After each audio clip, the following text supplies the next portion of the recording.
বংশমন্ত বংশমন্ত মাদ্রাসার থেকে বলছি। বলছি। আচ্ছা আচ্ছা। নামাজের ওয়াজিব 14টি।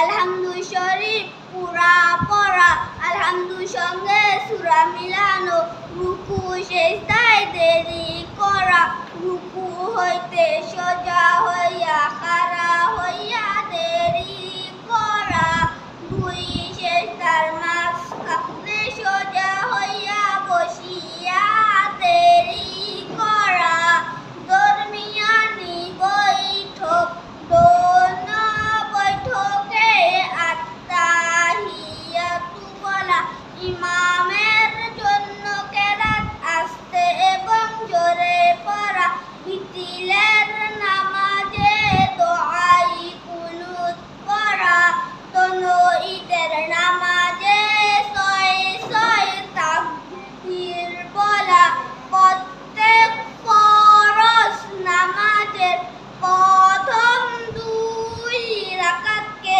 কেরাতের জন্য নির্ধারিত করা, প্রত্যেক রাকাতের ফরজগুলি তারতিব ঠিক রাখা, প্রত্যেক রাকাতের ওয়াজিবগুলো তারতিব ঠিক রাখা, আসসালামু আলাইকুম বলিয়া নামাজ শেষ করা। মাশাআল্লাহ মাশাআল্লাহ মাশাআল্লাহ। আল্লাহ তাআলা তোমাকে আরো নেক হায়াত দান করুক এবং তোমার জীবনটা উজ্জীবিত হোক এই ইসলামিক লাইন ইনশাআল্লাহ। আল্লাহ তোমাকে কবুল এবং মঞ্জুর করুন।